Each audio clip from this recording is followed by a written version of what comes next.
Bien, me gustaría saber si hasta aquí va todo bien o hay alguna pregunta. Yo tengo una pregunta. Bien. Este, bueno, espero que sí esté bien. Esta que dijo usted acerca de la silla, entonces es por eso que cuando entramos al salón celestial, todos estamos sentados y es cuando platicamos con el Señor. Algo tiene que ver entonces, ¿verdad? Así es, hermano. Ahorita que usted estaba platicando, me aclaró muchísimas dudas que he tenido y dije, esto entonces es porque ahí tenemos que es que platicar, bueno, que es cuando tenemos nuestra plática con él. Muchísimas gracias, hermano Juan Carlos, le agradezco. Sí, de hecho, lo ideal sería que no hubiera nadie de pie en el lugar santísimo, sino que todos estuvieran sentados. Hay hay un simbolismo en ello que efectivamente tiene que ver con la cátedra de Moisés. Y, hermana, De hecho, así es, hermano Juan Carlos. ajá, Todos deben de estar sentados y cuando llega a pasar eso, bueno, hacen el cuento, pero no debe de haber, de hecho, nadie parado. Todos, excepto la persona que está, la obrera que le toca estar en ese punto para apoyar a los hermanos que van de visitas, pero todos deben de estar sentados. así es. Sí, Gracias. gracias. Hermana Alejandra.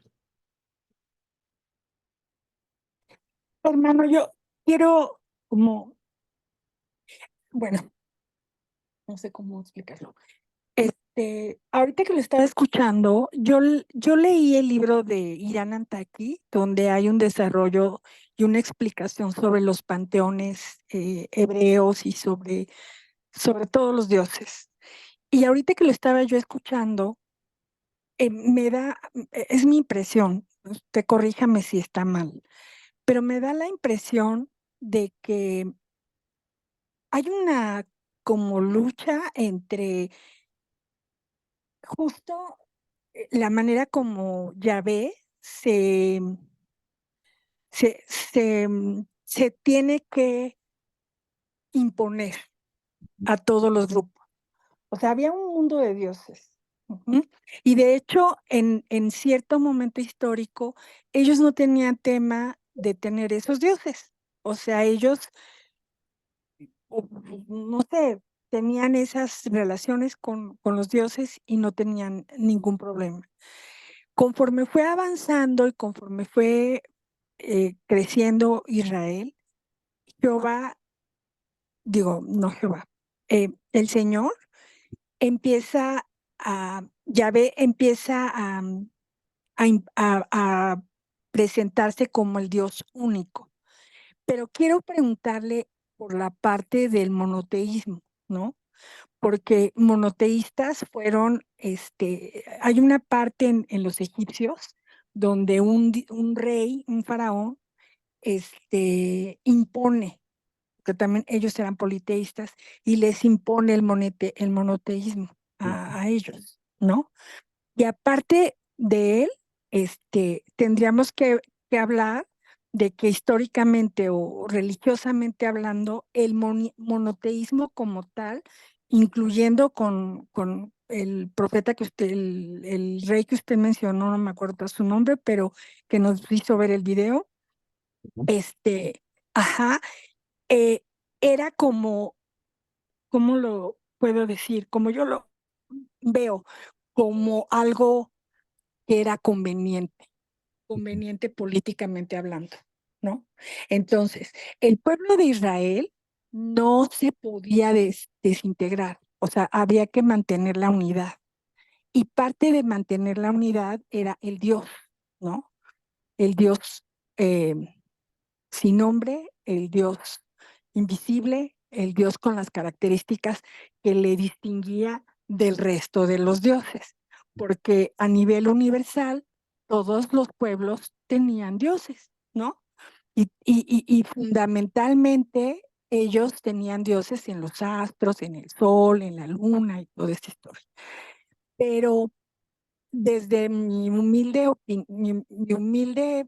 razonamiento, que no sé si está bien, lo que yo alcanzo a ver de lo que yo entiendo ahorita es que la realidad es que usted habla de una asamblea de dioses porque tiene sentido. O sea, si tú eres tigre y tienes hijos, ¿qué son esos hijos? Ujú. Pues tigritos, ¿no? O sea, obvio. Y se van a hacer grandes.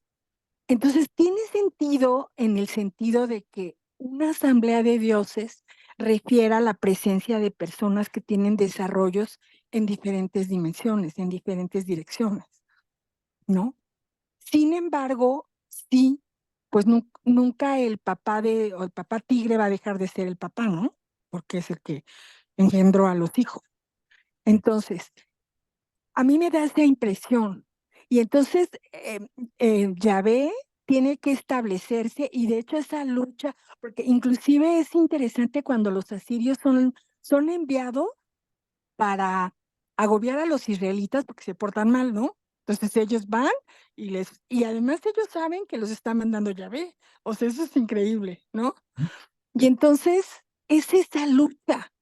Y si hacemos un paréntesis no religioso, no desde el enfoque de la creencia que tenemos en Dios y en el Señor, tendríamos que comprender que los territorios y todas estas gentes se manejaron con esta información y ellos sabían de Yahvé, Sí, ellos sabían, o sea, ellos sabían, tan simple que cuando David mata a Goliat, ellos sabían que había vencido su Dios, ajá.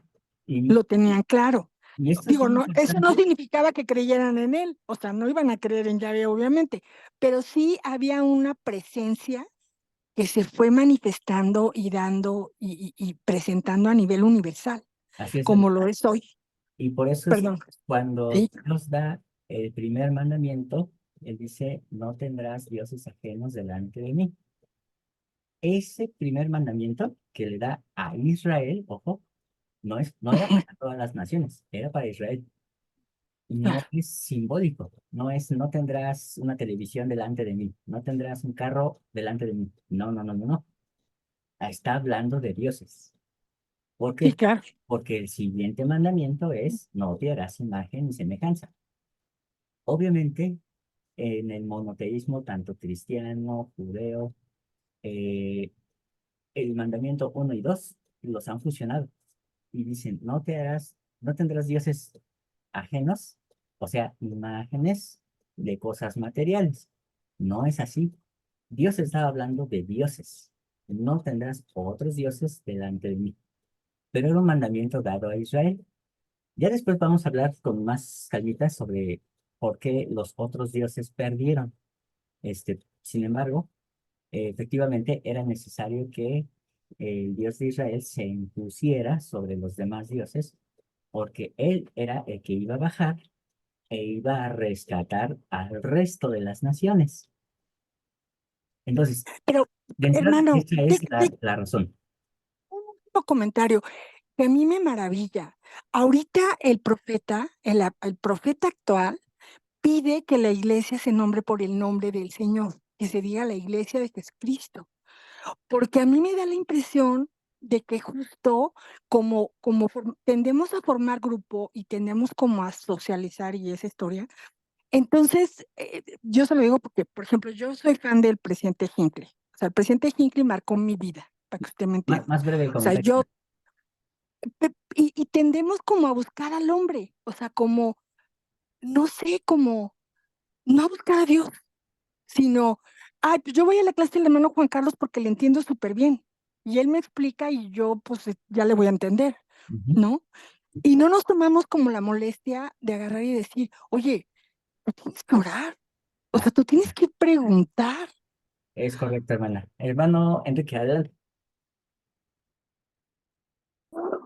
Juan, con toda, pidiendo perdón y todo, pero es simbólico lo que quiero expresar, que está tan emocionante, tan interesante, tan informativo, que no quiero interrumpirte, descargar todo lo que tú tienes para nosotros hoy. Gracias. Gracias, hermano.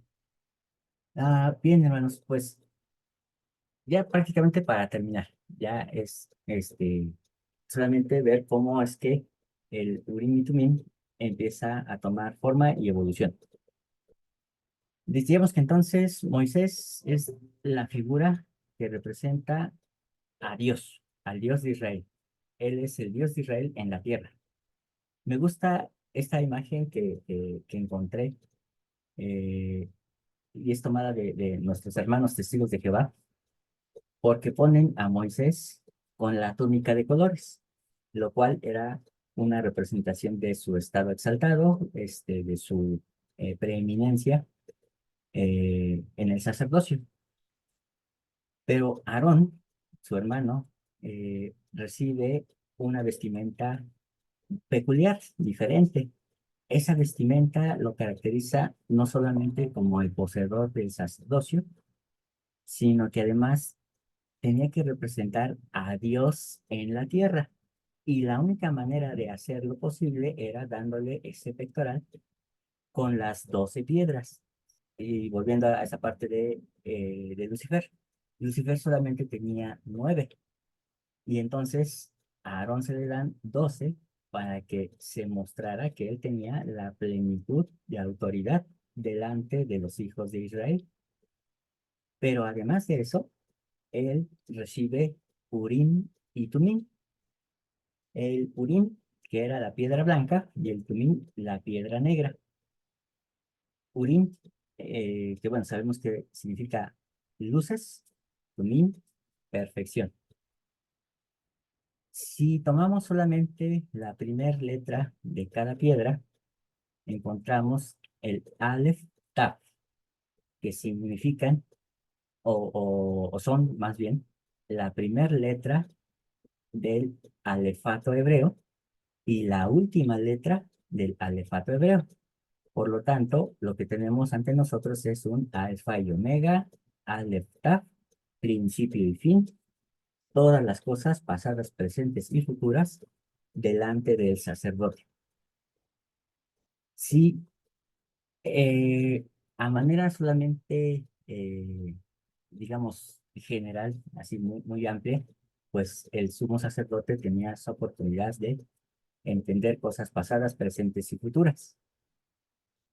Pero en realidad, esa expresión de Urim Tumim es de origen caldeo, no es de origen propiamente hebreo. Ahorita vamos a ver por qué es importante reconocer a los caldeos en este aspecto del Urim y Tumim.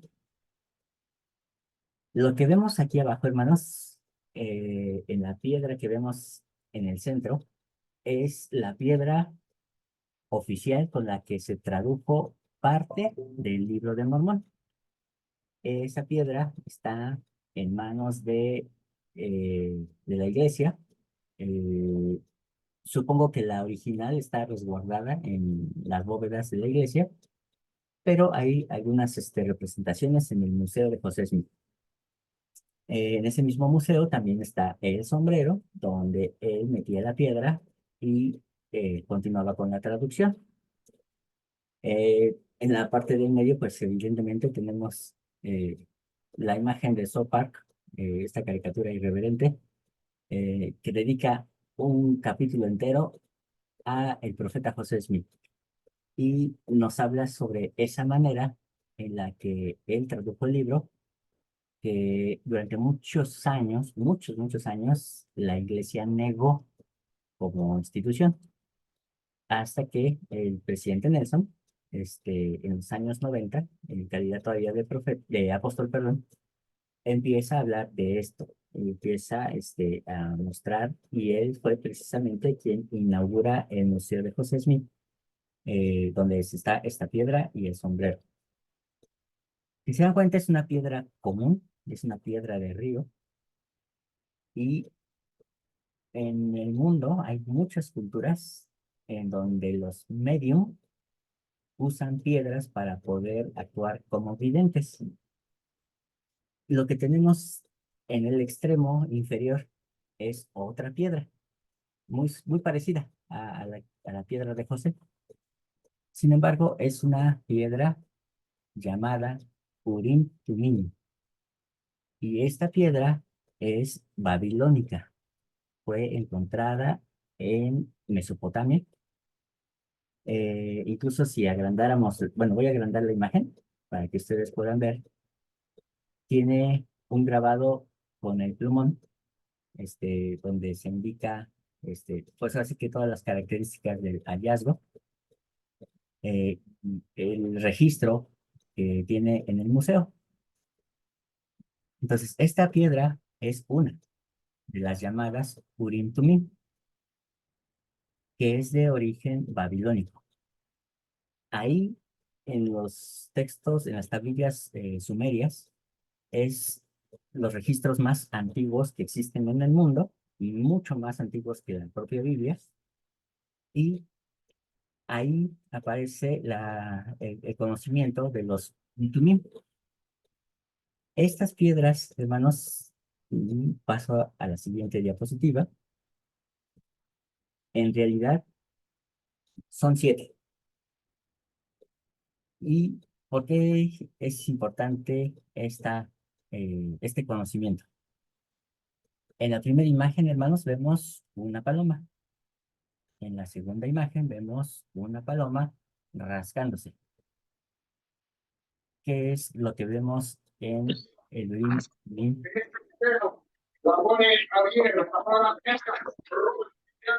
Similitudes, ¿no? Con las palomas. Exactamente. Vemos palomas.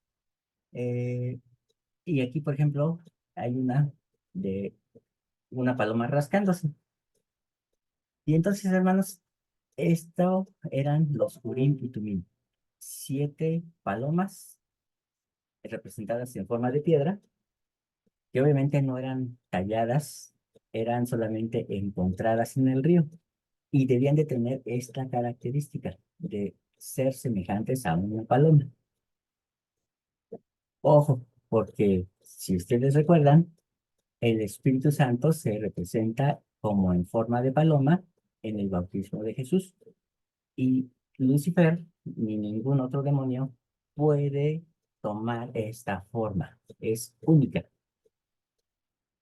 Y eh, finalmente, eh, ay, se lo ve, Jonás, que es el profeta que selecciona Yahvé para llevar su mensaje de arrepentimiento a los caldeos.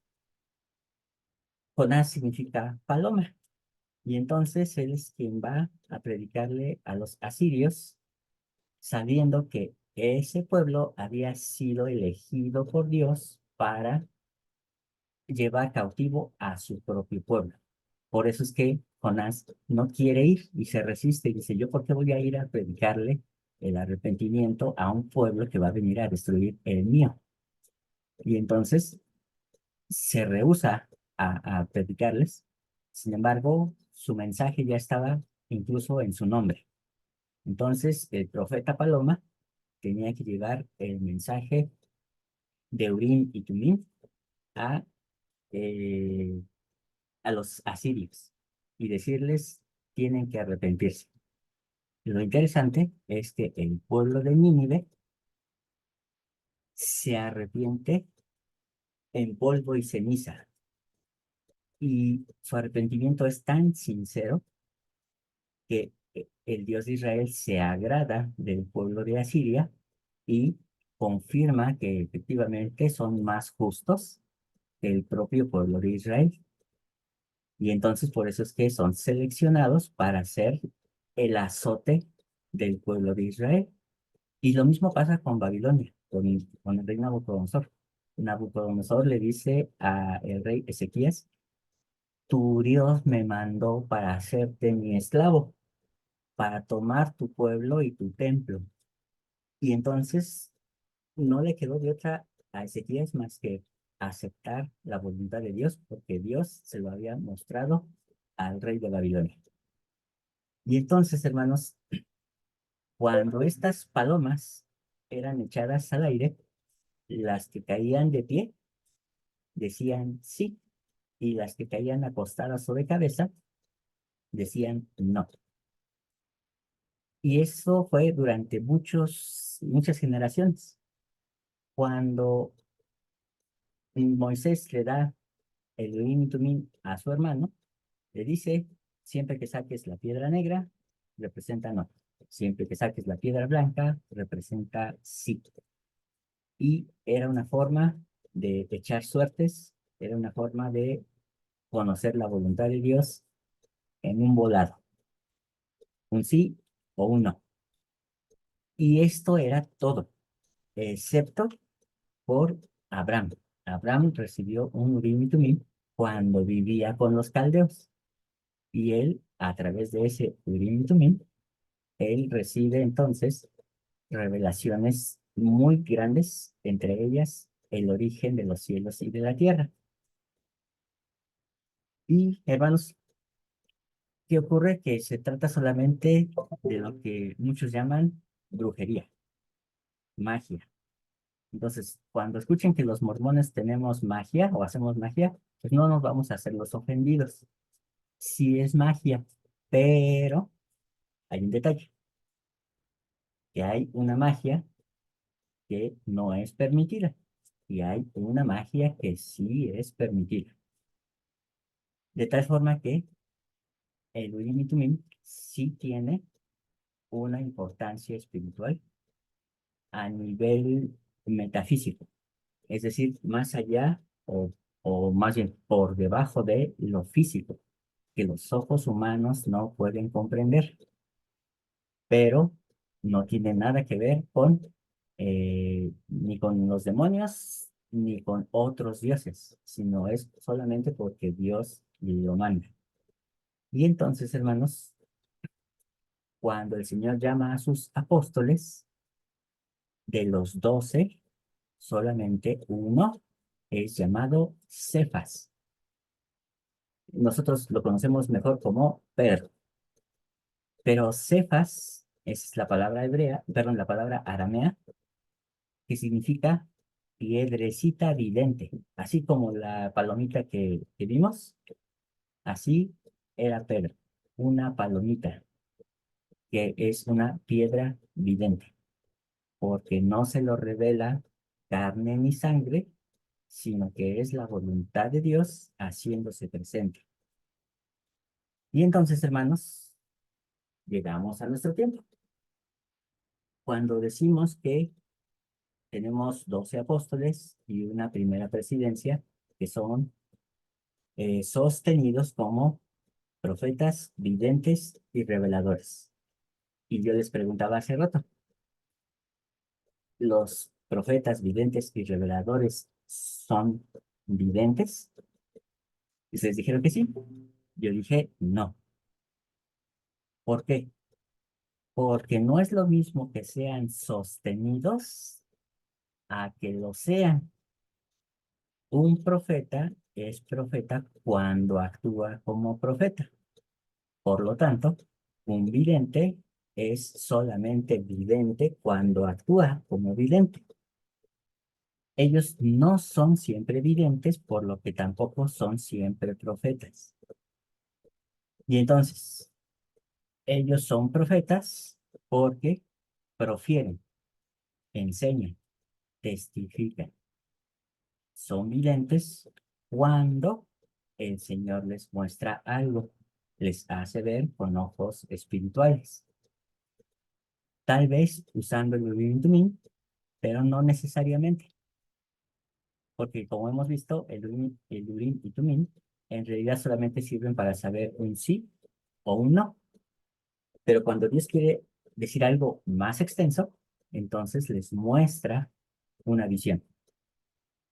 Eh, Cuando se acaba la visión, entonces se cierran los cielos y ellos vuelven a ser personas comunes. Entonces nosotros solamente los sostenemos como profetas, videntes y reveladores, pero no son continuamente videntes ni continuamente profetas. Se volverían locos si todo el tiempo estuvieran viendo. Entonces, de cuando en cuando el Señor les muestra algo, pero no siempre. Y como ejemplo tenemos el libro de Apocalipsis, cuando el apóstol Juan ve algo y entonces dice que se despliegan ante él. Pero esto, una vez acabada la visión, los cielos se cierran. Hermano Eugenio.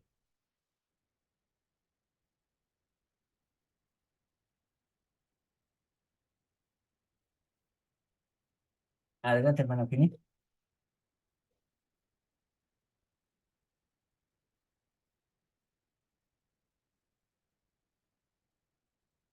Ok, bueno, no lo escuchamos. Ok, bien, hermanos. Entonces, de esta forma es como nosotros tenemos 15 piedras vivientes que, como se los decía en alguna ocasión, representan precisamente las 15 piedras que tenía el sumo sacerdote en el pectoral. ¿Cómo que 15? Ah, pues si solamente vemos 12 en el pectoral, más el Urim y el Tumim, son 14. Bueno, pero el sumo sacerdote cuenta como piedra. Por eso es que Cefas, el apóstol Simón, es llamado una piedrecita vidente, porque las personas constituyen también un medio, un oráculo. Entonces, tanto la piedra como tal, como en este caso Aarón, son una piedra vidente y son 15. Y de esta manera es como en la actualidad tenemos a estas 15 personas que son oráculos vivientes. Pero como les decía, el objetivo no es tener 15. El objetivo es que cada miembro de esta iglesia pueda convertirse en un Urim y Tumim. ¿Para qué? Para que pueda conocer cosas pasadas, presentes y futuras. Para que pueda declarar un testimonio fiel que no haya sido dado por hombre, sino por el Padre que está en los cielos. Por eso es que el espíritu de profecía es el testimonio de Cristo. Si alguien tiene ese testimonio de Cristo, entonces podrá comprender cosas que Yahvé, el Dios que bajó a la tierra, les va a poder mostrar. Cosas pasadas, cosas presentes, cosas futuras. E incluso este mismo Dios les manifestará por qué razón los otros dioses perdieron conexión con sus pueblos. Porque de pronto Baal ya no contestaba. Porque la diosa Acera ya no transmitía más a su pueblo. Y evidentemente había un propósito en ese plan. Ah, solo hay bueno, tenemos que hablar más adelante de este aspecto, ¿no? Que obviamente lo tenemos ahí, como que un poquito atorado, y es el hecho de que el rey Josías vino a cambiar mucho del conocimiento que existía en el pueblo de Israel. Heredamos un monoteísmo eh, que en cierta forma, como decía la hermana Alejandra, era conveniente para su tiempo. Porque incluso, si no me equivoco, años más, años menos, pero el faraón Amón es quien instaura el monoteísmo en Egipto. Y lo interesante, hermanos, es que Amón es el dios del viento, es el dios invisible, el mismo dios que iba predicando el apóstol Saúl eh, en el aerópago. Y les dice, veo que sois muy religiosos porque tienen aquí un espacio vacío donde dice dedicado al Dios invisible o al Dios no conocido. De él vengo a platicarles. Ese mismo Dios es el Dios que dice el Evangelio de Juan, Dios es espíritu y que supuestamente nadie lo ha visto jamás. Sin embargo, ese Dios es el mismo que se manifiesta a los hombres como el Dios de las tormentas. Es el Dios que controla todo, tanto lo bueno como lo malo, la lluvia y la sequía. Entonces, Baal empieza a perder, porque Baal era el dios de la fertilidad, y Baal empieza a perder dominio, porque ciertamente Yahvé como el dios de las tormentas, era quien tenía mayor poder y preeminencia para controlar la lluvia, la siembra, la cosecha y la sequía. Y entonces él es el Amón de Canaán. ¿Por qué es importante esa palabra? Porque la palabra Amón está asociada a una palabra que nosotros conocemos bastante bien, que es la palabra amén. Y no tienen la misma, ¿cómo se dice? Mm, la misma compostura alfabética, porque una es egipcia, la otra es hebrea, pero en raíz sí tienen la misma raíz, y la raíz es aquello que es para siempre. Entonces, amón y amén son prácticamente la misma palabra, de tal forma que el Dios de Israel, que bajó a la tierra y que es llamado Jesucristo, entre los gentiles, es el Amén. Así se conoce como el Amén. Él es el Dios Amón-Ra, el Dios que es adorado en el día del sol. Todo este rollo, hermanos, estoy diciendo porque Melquisedec fue el hijo de Noé, quien después del diluvio recibe este título como Melquisedec por ser rey sacerdote.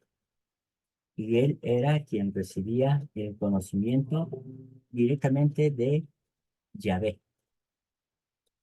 Era el único en esa época, porque prácticamente Noé ya estaba jubilado por su edad, eh, pero Abraham tuvo que acudir a Melquisedec para que le diera a conocer cómo obtener las bendiciones de los padres, cómo me puedo yo acercar a esa divinidad como lo hacían los ancestros. Y entonces le dice que tiene que cumplir ciertas condiciones. La primera condición que seguramente le dijo era tener que arrepentirse y bautizarse. ¿Cómo sabemos que lo hizo? Porque después de haber cumplido con ese mandamiento, entonces él participa de la Santa Cena. Y Melquisedec le da pan y vino, ya bendecidos, y entonces significa que él aceptó a Yahvé como su Salvador, y por esa razón es que se desplegó ante él tanto conocimiento. Pero primeramente fue por el Urim y Tumim. Y lo mismo pasa con José Smith. Él tiene que ir recibiendo luz línea por línea hasta que, como les decía en alguna ocasión, él mismo llegó a hacer un Urim y Tumim y ya no era necesario estar acudiendo a esos oráculos. Ahora, hermanos, ustedes tienen la oportunidad, y digo ustedes, me incluyo también, pero ustedes tienen esta oportunidad de que cada vez que van al templo, van a perdón, van a convertirse primeramente en hijos de Dios. Y eso significa sentarse en el lugar santísimo, en la cátedra de Moisés, representando a Dios. Y no solamente eso, sino que obviamente pueden platicar con él en una columna de fuego o en una nube. Lo mejor de todo, hermanos, es que al salir de ese lugar, ustedes se constituyen como una piedra vidente, y por lo tanto pueden conocer pasado, presente y futuro. Para eso sirve ir al templo, para convertirnos en piedras videntes, no en ladrillos, que estemos nada más ahí sentados en el salón sacramental. Entonces, ojalá y nos constituyamos en unos Melquisedec, reyes y reinas, sacerdotes y sacerdotisas del más alto Dios, hasta el nivel de Enoc. Pero vamos por línea por línea. Hermanos, esto es la razón por la que dijo que un vidente es mayor que un profeta, porque entonces nos convertimos en miembros de la asamblea de Dios, viendo cosas que el ojo no ve, oyendo cosas que el oído común no puede oír. Pero si no llegamos a esos niveles, hermanos, debemos tener mucho cuidado, porque entonces podemos estar escuchando y en realidad estar sordos, estar viendo y estar ciegos. Y eso es lo opuesto. Eso es lo que le pasó a los fariseos. Entonces, que no nos pase eso a nosotros. Y comparto esta clase y lo hago en el nombre de Jesucristo. Amén. Amén. Hermana, Amén. tiene 30 segundos solamente porque me queda muy poquito tiempo. Hermano, muchísimas gracias. La verdad es que me impacta lo que nos acaba de compartir. Muchísimas gracias. Yo nada más quería decir que, Buenas noches, hermanos, que bueno, descansen. ya, se lo voy a tener que escribir. Una buena Sí, No, sí. no le haga caso a Carlitos, hermano. Bueno, ok. Lo que pasa es que yo la vez Hermano, le mandé pasada una pregunta, ¿eh? comenté referente a que las piedras que representan, que tiene Aarón, y lo que usted ahorita nos está hablando, tiene completo sentido porque es la materialización de lo que no vemos. Sí, O sea, ¿cómo lo explico? Como maestra, cuando yo enseño, parto de lo concreto. O sea, yo tengo que enseñarle al niño algo que él vea, que toque, que sienta con los sentidos de ahorita, del mundo, para que entonces se traslade a su interior y entonces él tenga la capacidad de que esto se convierta en algo invisible y que te conduzca a esa asamblea de dioses, exactamente. justamente. Así es. Gracias, hermano. Muchas gracias, hermana. Y bueno, a ver, hermana Macías hizo una pregunta muy buena. Se la voy a contestar más plenamente en el grupo. Se lo voy a mandar por mensaje. Este, pero de todos los profetas que ha habido, incluyendo a José Smith, el profeta Juan el Bautista es mayor. José Smith hizo más por la humanidad, excepto Jesucristo, pero el profeta mayor es Juan el Bautista. ¿Por qué? Porque él, más que profetizar, él tuvo que hacer. Y entonces él convirtió lo que era una profecía en algo material, en algo que la gente pudo ver y palpar. Y entonces lo que parecía una mitología lo llevó a la realidad. Y obviamente, hermanos, eso lo constituyó como el más grande de todos los profetas. Pero le voy a decir por qué en el mensaje. Gracias, hermanos. Me queda un Gracias. poquito. Terminen en sus casas con oración. Les mando un fuerte abrazo. Nos vemos el sábado. Mañana no creo poder, aparte es Día de las Mamás. Entonces, les mando un fuerte abrazo a todas las que son mamás y a las que no, también. Les quiero mucho, hermanos. Cuídense mucho, sean rico y a dormir. Gracias. Gracias, Juan. Muchísimas Su mami gracias. también lo está viendo a usted y le da un fuerte abrazo. Lo Gracias. sé. hermano. Descansen, bye. Bye.